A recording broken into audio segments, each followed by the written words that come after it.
और अच्छा भाईजान, अब देखें इस वक्त तो पाकिस्तान में इमिग्रेशन ये एज बिजनेस देखूं तो प्रॉपर्टी से बड़ा बिजनेस बन गया। पाकिस्तान 22-25 करोड़ हर बंदा बाहर जाना चाहता है।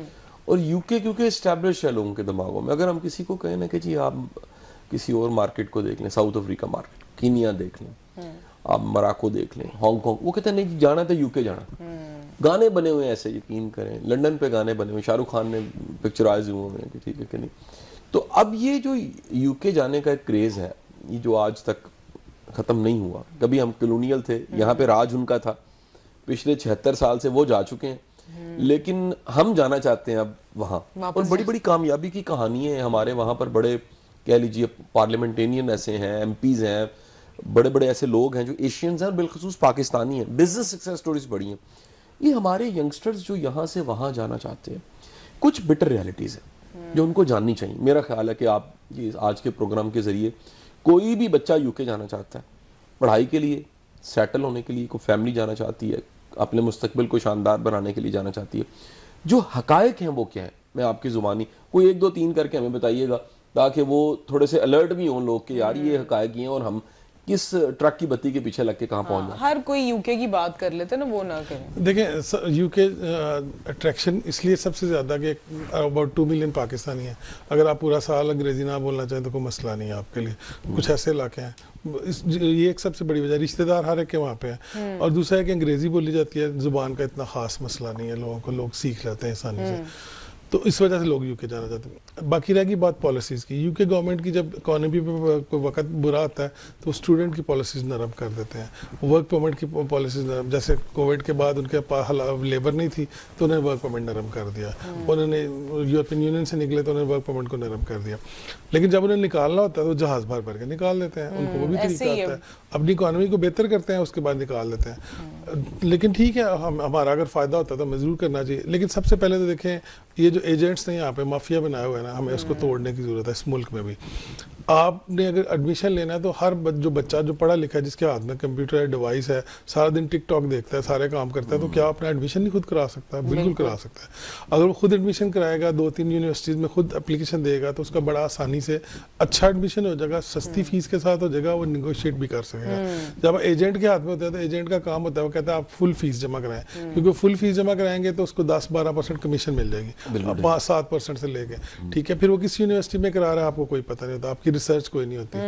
एडमिशन आसान है, उसके बाद फ़ायदा भी है यूके में। ये नहीं है कि अगर आप 1 साल का कोर्स है, और मैं ये रिक्वेस्ट करूँगा कि जो लोग यहाँ से जाना चाहते हैं और मीडियाकर घर के हैं, मतलब मेरे जैसे लोगों के घरों से हैं, तो उनको चाहिए कि वो पोस्ट ग्रेजुएट के लिए जाएँ, ग्रेजुएशन कोर्स के लिए ना जाएँ। अच्छा जी, क्योंकि ग्रेजुएशन कोर्स 3 साल का मिनिमम होगा। जब 3 साल का कोर्स होगा तो उसकी जो कॉस्ट है वो तकरीबन 48,000 पाउंड के करीब होगी। फिर लिविंग कॉस्ट डाल के तो बहुत ज़्यादा पैसे बन जाते हैं। अगर 1 साल के लिए कोर्स के लिए जाते हैं तो उसके बाद आप 2 साल का आपको वर्क परमिट देती है यूके गवर्नमेंट। अच्छा जी, कि आप जाएं और 2 साल काम करें, और 2 सालों के दरमियान जिस कंपनी में आप काम कर रहे हैं, या आप अपने आप को सेल्फ स्पॉन्सर्ड कर लें, अपना बिजनेस जनरेट कर लें, या आप जो है अपनी जो है किसी कंपनी में वर्क परमिट ले लें और आप सेटल हो जाए। ये आसान तरीन तरीका है, बहुत ठीक है। और इसके लिए एक शॉर्टकट लोगों ने ढूंढा पीछे, यहाँ पे केयर होम्स के वीज़े लिए, वहाँ पे पूरे पूरे घर बेचे, यहाँ से लोग यहाँ से बड़ी तादाद में माइग्रेट हुए। ऑब्वियसली पाकिस्तान के हालात इतने अच्छे नहीं थे, लेकिन इतने भी बुरे नहीं थे कि यहाँ पे 2-4 करोड़ रुपये का आप बिजनेस ना कर सके, आप कर सकते थे।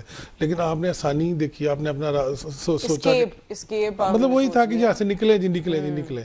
अब वो सारे लोग वहाँ पे जाके स्टक हैं, असाइलम कर रहे हैं, बुरे हालों में, कोई उनका हाल नहीं है, कोई पुरसाने हाल नहीं है। जाने से पहले थोड़ी सी रिसर्च कर लें, कम से कम 2-4 वकीलों को ऑनलाइन फ़ी पे कर लें, 50 पाउंड 70 पाउंड, पूछ लें कि जी मैं एडमिशन इस काम के लिए आना चाह रहा हूँ, क्या मैं आ भी सकता हूँ कि नहीं। अब हो क्या रहा है, क्या वो लोग 3-3 साल के 2-2 साल के लिए गए, आगे उनको जॉब्स नहीं मिल रही, आगे उनको वर्क परमिट एक्सटेंड नहीं हो रहे, अब वो स्टक हैं, फिर वो असाइलम करने पर मजबूर हैं। और जो यहाँ से बहुत सारे लोग गए एजेंट्स के हाथों, माफिया के हाथों, वो किसी ने किसी के साथ शादी करवा दी, किसी ने किसी का किसी डिपेंडेंट बना दिया। इस तरह शादी हो जाती है, बेशुमार हुई हैं। किससे होती हैं शादी? सर देखें, निकाह रजिस्ट्रार को बुलाया, निकाह रजिस्टर कराया, उनको तो नहीं पता, बगैर रुखसती के सब कुछ रुखसत हो गया ना जी आपका। अच्छा जी, तो वो ये थोड़ा सा एक्सप्लेन करें। मेरा ये इसलिए इंटरेस्ट भी है, मैंने नहीं वैसे भजन करवानी है, मैं घर बचाना चाहिए, लेकिन मैं जानना चाहूँगा, ये बड़े लोग क्योंकि इस तरह की चीज़ों का शिकार होते हैं और इस तरह के मसाइल पैदा हो जाते हैं, तो वो Scams क्या में वो जो पड़ वहाँ की नेशनल है वो शादियां लड़की करती हैं? नहीं, होता ये है कि यहाँ पे स्टूडेंट बच्ची है या स्टूडेंट लड़का है, उसकी जो है वो उस फीस पे करने के पास उसके पैसे नहीं है, लेकिन वो पढ़ा लिखा है तो वो क्या करता है कि वो अपना एडमिशन करवा लेता है। ऑन दी अदर हैंड जो लड़का है या लड़की दूसरी साइड पे उसके पास पैसे मौजूद है, वो कहता है फीस मैं पे कर दूंगा, आप मुझे अपनी वाइफ बना के साथ ले जाएं, आप अपना Oh my हस्बैंड बना के साथ। God. ये बहुत बड़ा स्कैम हुआ है, तो ये मतलब निकाह को भी इन्होंने स्कैम बनाया हुआ है। बहुत बड़ा स्कैम हुआ है। Oh और फिर my उधर जाके God. डिवोर्सेस अप्लाई कर देते हैं That's साल डेढ़ huge. साल बाद वीजा करने के बाद। इसी तरह जो वर्क परमिट पे लोग गए हैं उनकी बीवियां नहीं जा सकती थी, या कुछ लोग वहाँ पे लोग इलीगल थे उनकी बीवियां नहीं आ सकती थी। तो ये बहुत सारे काम हैं, इनसे तंग आके ब्रिटिश गवर्नमेंट ने अब जो तमाम स्टूडेंट हैं मास हुआ है कि आप रिसर्च PhD के लिए जाएं या एमफिल के लिए जाएं, उसके अलावा जितने कोर्सेज हैं उसके ऊपर उन्होंने डिपेंडेंट बंद कर दिए हैं। अच्छा, ये इंडिया से भी हुआ, श्रीलंका से भी हुआ, पाकिस्तान से भी हुआ, ठीक हो। खुल के ये स्कैम हुआ। और उसके बाद स्टार्ट इंडियन जो एजेंट्स थे उन्होंने किया, फिर हमने सीखा उनसे, फिर हमने उनसे बेहतर अंदाज में किया। क्या चीज सीख रही है? अच्छा, हमने सिर्फ यही सीखा है, हमने ये नहीं सीखा कि इंडिया किस तरह से देखिए अपने डेस्परेशन civilians में के ना साथ लोग कर कुछ रहा भी करते हैं, वो desperate डेस्परेट हुए टाइम होते था। अभी टाइम थोड़ा बेहतर हो गया पहले से, अगर साल डेढ़ साल पीछे चले जाएं आप तो बड़ा डेस्परेट टाइम था। अनफॉर्चुनेटली लोगों को समझ नहीं आ रही थी कि किधर जाएंगे, क्या होगा। अभी थोड़ी स्टेबिलिटी आ गई है मुल्क में, आने वाले दिनों में इंशाल्लाह मजीद स्टेबिलिटी तो आ आप क्या जाएगी। समझते हैं 2025 में भी इसी तरह की डेस्परेशन हमें देखने को मिलेगी, या आप चीजें जो है वो काफी स्टेबल हो चुकी हैं? दो चीज़ें हैं, एक तो लेबर गवर्नमेंट नहीं आई, उसने आगे हर चीज़ रोक दी है बरतानिया में, तो बरतानिया का वीज़ा बहुत मुश्किल हो जाएगा आने वाले साल में। आप देखिएगा बहुत टफ, इवन कि विजिट वीज़ा भी मुश्किल कर देंगे, और वर्क परमिट तो वैसे ही बहुत मुश्किल कर दिया उन्होंने। अब सिर्फ जेन्युइन लोग जो वाकई स्किलफुल हैं, जो अपना इंटरव्यू दे सकेंगे, प्रॉपर एम्बेसी इंटरव्यू कर रही है, प्रॉपर उस पर जो है ना वर्किंग हो रही है, तभी जाके लोगों का वीज़ा अच्छा, एक चीज अभी रिसेंटली सुनने में आई थी, आप इस बात की तस्दीक करें कि यूके की पॉपुलेशन इतनी ज्यादा, इंग्लैंड की, लंदन की इतनी ज्यादा बढ़ गई थी कि उन लोगों ने ये भी एक जारी किया था कि इवन जिनके पास ब्रिटेन पासपोर्ट्स भी हैं, अगर वो यूके छोड़कर जाते हैं $50,000 उन्हें दिए जाएंगे और फिर वो वापस ना आए। तो क्या ये सच है? ये भी कोई उन्होंने लॉ पास किया था?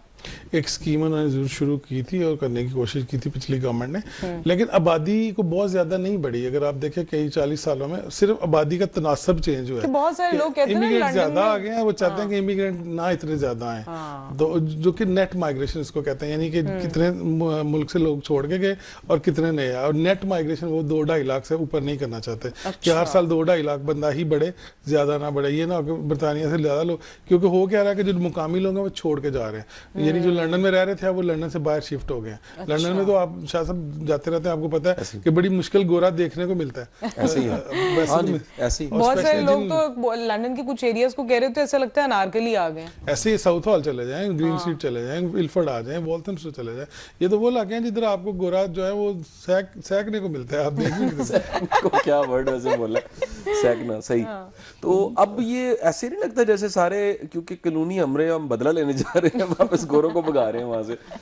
देखिए दुनिया जो है वो इन्होंने वहां जाके हालात छा गई है जी। ये तो बड़ी मजेदार इन्होंने बात इधर खराब किए ना, पूरी दुनिया में जंगे ये वो छेड़ते हैं ना, तो उसके फिर कॉन्सिक्वेंसेज होंगे ना।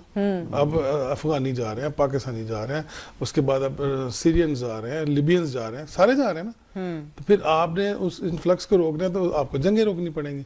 अब जो अमेरिका साहब बहादुर है हमारे, वो तो दूर बैठे हुए हैं, उधर तक तो पहुंचता, उधर भी पहुंच रहे हैं सम्राट, ऐसा नहीं है कि उधर नहीं पहुंच रहे। उधर भी लोग मैक्सिको से भाग भूग के दीवारें फलांग फलूंग के जा रहे हैं, तो चल तो उधर भी रहा है। सो दुनिया भर को सोचना पड़ेगा, इसीलिए वर्ल्ड इकोनॉमिक फोरम पे ये डिस्कशन होती है हर साल।